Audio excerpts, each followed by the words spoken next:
Hello বন্ধুরা, আজকে বাড়িতে নিরামিষ একটা আলুর দম রান্না করেছিলাম কচুরি দিয়ে খাওয়ার জন্য। তো এটা কচুরি কেন, এটা যে কোনো পরোটা লুচি সব কিছু দিয়েই খাওয়া যেতে পারে। তো এটা খেতে খুব সুন্দর হয়েছিল। তো ভাবলাম যে যখন বানালামই তোমাদের সঙ্গে একবার না হয় শেয়ার করি।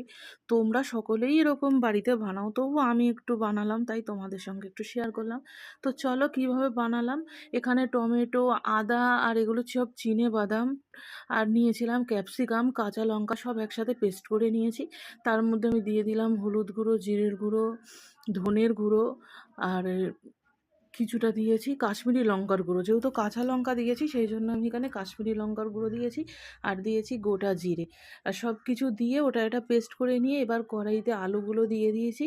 মানে আলুর দমের মতন করেই করেছি, কিন্তু আলুগুলো একটু ছোট ছোট করে কেটেছিলাম। কেটে এবার আলুর মধ্যে নুন আর হলুদ দিয়ে ভালো মতন করে আলুটাকে এবার একটু ভাজা ভাজা করে নেব। কিছুটা ভাজা ভাজা হয়ে যাওয়ার পর এর মধ্যে সবুজ, লাল আর হলুদ ক্যাপসিকাম দিয়ে দিলাম।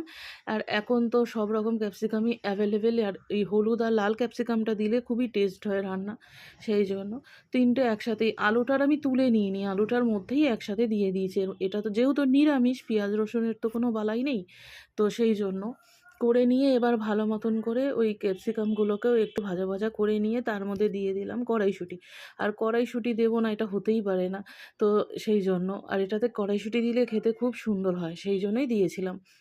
তো কড়াইশুঁটিগুলো একটু ভাজা ভাজা হয়ে যাক ততক্ষণ। তারপর এখানে যে বাটা মশলাটা বেটে রেখেছিলাম সেটা দিয়ে দিলাম, যে চিনেবাদামের আর আদা, টমেটো, জিরে সব কিছু দিয়ে যে মশলাটা বাটলাম সেই বেটে রাখা মশলাটা দিয়ে দিলাম। দিয়ে এবার একটু নাড়াচাড়া করে নেবো কিছুক্ষণ, নাড়াচাড়া করে। আর যেহেতু এটা বাদাম আছে সেই জন্য এটা খুব ঘন ঘন হয়ে যাচ্ছে, তো সামান্য একটু জল দিয়ে দেবো। মশলাটা ধুয়ে, মানে যেটাতে মশলাটা বেটেছিলাম কন্টেনারটা, সেই কন্টেনারটা ধুয়ে সামান্য একটু জল দিয়ে দিলাম। জল দিয়ে এবার দেখুন তলায় লেগে লেগে যাচ্ছে, সেগুলোকে একটু ভালোভাবে নাড়াচাড়া না করলে আরও লেগে যাবে। তো এই জন্য ভালো করে একটু নাড়াচাড়া করে নিয়ে একটু যখন একটু ঘন ঘন হয়ে এলো, দেখো এটা কিন্তু একদমই শুকিয়ে গেছে জলটা।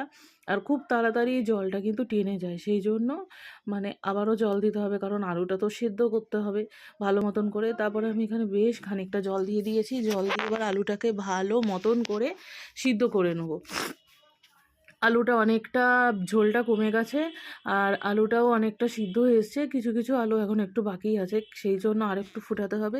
আর এটা একদম মাখা মাখা হবে, তোমাদের প্রথমেই দেখিয়েছিলাম। তো একদম শুকনো শুকনো, তবেই পরোটা বলো লুচি বলো যে কোনো জিনিসের সঙ্গে খেতে ভালো লাগবে। তো একদমই শুকনো শুকনো প্রায় হয়ে গেছে। এবার একটু নাড়াচাড়া করে গরম মশলা গুঁড়ো দিয়ে দেবো। আর এটাতে তো গরম মশলা গুঁড়ো দিতেই হবে, তবে টেস্ট হবে। যদিও আমি সব কিছুতেই দিই, নিরামিষ জিনিসে তো বেশিই দিই। তো গরম মশলা গুঁড়োটা দিয়ে আর একটু নাড়াচাড়া করে নিচ্ছি। নাড়াচাড়া করলে এবার এটার মধ্যে একটু বাটার দিয়ে দেবো, যে তোমরা ঘিও দিতে পারো, আমি বাটার দিয়েছিলাম কারণ বাটারের ফ্লেভারটা খুব ভালো লাগে বলে। আর বাটারটা ফ্রিজে ছিল বলে জমে গেছে, সেই জন্য চামচে করে দিতে হলো।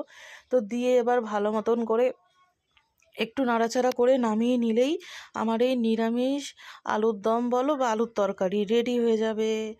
হর হর মহাদেব।